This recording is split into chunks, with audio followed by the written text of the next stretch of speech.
এটা একটা আকলি, একটা বিবেক এটাই বলে কি স্কুল যখন তৈরি হলো, তো স্কুল তৈরি করার সময় আমাকে দেখতে হবে কি শিক্ষককে আমাকে নিযুক্ত করতে হবে। যদি শিক্ষক না থাকে, স্কুল করে দিলাম, ছাত্র আসছে, তো পড়াবে কে? আমাকে শিক্ষক নিযুক্ত করতে হবে, শিক্ষক রাখতে হবে, তাহলে স্কুলে বাচ্চা আসবে, পড়বে। ঠিক তেমন আল্লাহ তাআলা আগে নবীকে পাঠালেন, তারপরে মানব আসছেন যারা হেদায়েত নেবেন। তো আগে হাদি, তারপরে যারা হেদায়েত নেবেন তাদেরকে। তো আল্লাহ তাআলা এখানে সৃষ্টি করলেন প্রথম আদম নবীকে, আস্তে আস্তে মানুষ, ওনার সন্তান, ওনার স্ত্রী হাওয়া, তো ওনার স্ত্রী, তারপরে সন্তান হলো, আস্তে আস্তে বাড়তে লাগলো, হেদায়েতের কাজ শুরু হয়ে গেল। পড়াশোনা এখানে যখন আল্লাহ তাআলা দুনিয়া বানিয়েছে, মানুষকে বানিয়েছে, তো কিসের জন্য বানিয়েছে? ফালতু কোনো উদ্দেশ্য নেই না? উদ্দেশ্য আছে। ফালতু হলে, একটা মানুষ যদি ফালতু কাজ করে তাহলে আমরা বলি ফালতু করছে, তাহলে উদ্দেশ্য আছে। কি উদ্দেশ্য? আল্লাহ তাআলা কোরআনে মাজিদের ভিতরে বলছে, আর হাদিসের ভিতরে যদি দেখা যায়, তাহলে উদ্দেশ্য হলো মারিফাতে খোদা, খোদাকে চেনার জন্য। আগে সর্বপ্রথম কি আমি চিনি, আমি মানুষের সামনে যেন পরিচিত হই, তার জন্য আল্লাহ মুহাম্মদ সাল্লাল্লাহু আলাইহি সাল্লামের নূরকে সৃষ্টি করেছেন। আসল উদ্দেশ্য ওই মারিফাত থাকলে ইবাদত আসবে। তো তারপরে কোরআনে মাজিদ আরো পরিষ্কার করে দিল কি, ওমা খালাকতুল জিন ওয়াল ইনস ইল্লা লিয়াবুদুন। ওমা খালাকতুল জিন্না, যদি দাঁড়ায় না দাঁড়ায় মিলিয়ে পড়লে ওমা খালাকতুল জিন্না ওয়াল ইনসা ইল্লা লিয়াবুদুন, কে আমি মানব জাতি এবং জিন জাতিকে আমার ইবাদতের জন্য খাল করেছি। যদি আমি মানব আর জিন্নাতদের সৃষ্টি করতাম না, শুধু করেছি কিসের জন্য? ইবাদতের জন্য। এখন যখন ইবাদতের জন্য খাল করেছে, তো এই ইবাদতটা কি? এই ইবাদত কি? ইবাদত কাকে বলে? এক কথায় আল্লাহর সন্তুষ্ট, যে কাজ থেকে আল্লাহ সন্তুষ্ট হয় সেটাই ইবাদত। আল্লাহ কোন কাজ থেকে সন্তুষ্ট হয় আমিও আপনি কি করে বুঝবো?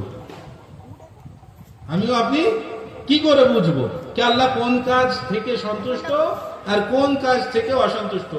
আমি যদি কোনো ব্যক্তিকে দেখি, জানি, তাহলে বুঝতে পারবো সেই ব্যক্তি, তাহলে বুঝতে পারবো কে কোন, এই ব্যক্তি কোন কাজ থেকে সন্তুষ্ট হয় আর কোন কাজ থেকে অসন্তুষ্ট হয়, আমরা তখনই বুঝতে পারবো। কিন্তু যদি আমি তার ব্যাপারে কিছু নাই জানি, তাহলে বুঝবো কি করে যে এই ব্যক্তি এই কাজ থেকে সন্তুষ্ট, এই কাজ থেকে অসন্তুষ্ট? এখন সেই ব্যক্তি যদি না দেখা যায়, তো আর একটা প্রবলেম। দেখা গেলে তো গিয়ে সাক্ষাৎ করে নিলাম, জেনে নিলাম তার কি চিন্তা ভাবনা, কেমন তার মাইন্ড কি। এখন আল্লাহ তো দেখা যায় না, আল্লাহ তো নিরাকার। তাহলে আল্লাহর রেজাআত কি করে বুঝবো? আল্লাহর মাবগুজিয়াত কি করে বুঝবো? অর্থাৎ আল্লাহর সন্তুষ্ট আর আল্লাহর অসন্তুষ্ট কি করে বুঝবো? এই বোঝার জন্য আল্লাহ তাআলা হাদি পাঠিয়েছেন। 1,24,000 নবী কে যাও, আদম নবী আগে এসে যাও, বান্দাদের হেদায়েত করো, এবং বান্দারা যখন মাথায় এটা চিন্তা ভাবনা আসবে, বুদ্ধিতে আসবে, শউর যখন আল্লাহ তাআলা দিয়েছে, ব্রেন যখন কে আমাদের যখন কেউ খাল করেছে, পয়দা করেছে, তাহলে যদি কোনো ব্যক্তি আমাদের কিছু দেয়, দান করে, তাকে আমাদের কিছু দেওয়া দরকার। এটা প্রত্যেক মানুষ, চাहे মযহাব মানুক চাहे না মানুক, চাहे মানুক চাहे না মানুক, তার ব্রেনটা এটা আসে। তো যখন আল্লাহ তাআলা এত কিছু আকাশ, এত কিছু সব দিলেন, তাহলে আমাকেও কিছু দেওয়া দরকার। এবারে সে নিজের মনের মতন ইবাদত করতে লাগবে। যখন সে আল্লাহকে না দেখবে, আল্লাহর রেজাআত, আল্লাহ কোন কাজে সন্তুষ্ট না জানবে, তখন নিজের মতন করবে, যে আমি এইটা করছি, মনে হয় আল্লাহ এতে সন্তুষ্ট হবে। তো আল্লাহ এই ফাসাদ থেকে যখন নিজের মতন করবে, তো 10 জন হলে 10 রকম হয়ে যাবে, 10 জন হলে 10 রকম হয়ে যাবে। এ বলছে এমন ভাবে খোদা সন্তুষ্ট হবে, ও বলছে এমন ভাবে। তো আল্লাহ সমস্ত জিনিসের উপরে কুদরত রাখেন। আল্লাহ কি করলেন? আল্লাহ তাআলা হাদি পাঠিয়ে দিলেন। যখন আল্লাহ তাআলা হাদি পাঠিয়ে দিলেন, কে আমার বান্দারা যেন অন্যদিকে না চলে যায়, আমার জাত, আমি যে কাজের জন্য সন্তুষ্ট হব সেই কাজই যেন করে, সেই জন্য হাদি আসলেন। হাদি নিয়ম কানুন বলে দিচ্ছেন, একের পর এক নিয়ম কানুন বলে দিচ্ছেন। যখন নিয়ম কানুন বলে দিচ্ছেন হাদি, তো এই নিয়ম কানুন যখন হাদি এসে বলছেন, তো আমাদের প্রয়োজন কে ওই হাদিকে ফলো করে চলা। ওই হাদি যেমন বলছেন তেমন ভাবে চলা। কারণ আমি তো জানি না আল্লাহর কি রেজাল্ট। আল্লাহ ওনাকে নিযুক্ত করেছেন এই জন্যই কে মানুষের হেদায়েত করার জন্য। তো যখন আমাদের হেদায়েত করবেন তো আমার কথা নিয়ে শুনতে হবে। এখন বলেন, আমি বেশি জানবো নিয়ম কানুন যে আদালতের, না একজন উকিল সে পড়েছে ওই জন্যই কে সে কেস লড়বে? তাহলে সে জানবে। যখন সে জানবে তাহলে যখন আপনি কেস লড়তে যাবেন কোর্টে, তো আমাকে নিয়ে যাবেন না কোনো উকিলকে ধরবেন? সাধারণ উকিলকে ধরবেন। কারণ কি, কোর্টের যে নিয়ম কানুন আমি জানি না, আমি পড়েনি, সে উকিল পড়েছে, তো উকিলকে নিয়ে যাবেন। এবার যদি একটা উকিল আছে তিনি শরিয়াতের বিষয় পড়েননি, এবারে আপনার শরিয়াতের কোনো মসলা চলে আসলো, তখন কোথায় যাবেন? কি যেমন উকিলের কাছে আমরা যাচ্ছি কারণ সে নিয়ম কানুন জানে, ঠিক তেমনই আল্লাহর নিয়ম কানুন যিনি বলে দেবে তার কাছে যেতে হবে। পরিষ্কার বোঝা যাচ্ছে তো? যখন আল্লাহর নিয়ম কানুন কে জানে? নবীগণ জানে। নবীগণ একের পর এক আসলেন।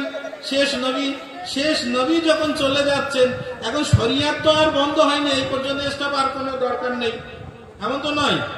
নবী 11 হিজরিতে দুনিয়া ত্যাগ করলেন, 11 হিজরি পরে এখনো তো কন্টিনিউ চলছে, শরিয়াত আছে, দুনিয়া তো মিটে যায়নি। তাহলে আমরা যখন আছি, শরিয়াত আছে, তাহলে ওই শরিয়াতের উপরে আমল কি করে করব সেটি বলে দেবে কে?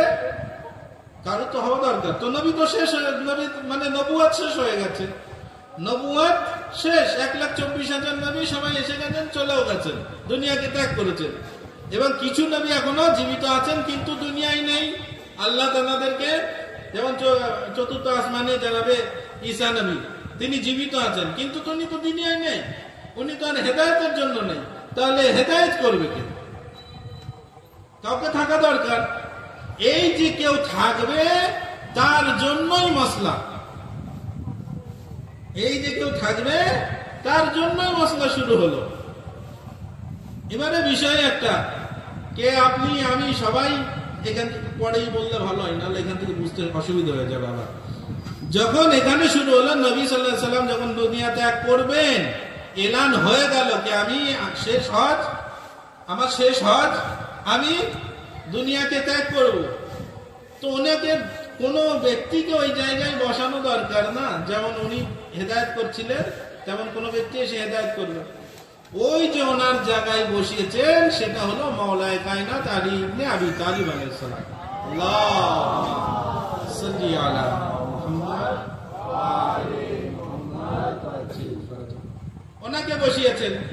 তারপরে কি সিলসিলা শেষ হলো? উনি তো 40 হিজরিতে শহীদ হয়েছেন না, সিলসিলা এখনো চলছে। 40 হিজরির পরে কাউকে দরকার, এখনো দুনিয়া শেষ হয়নি।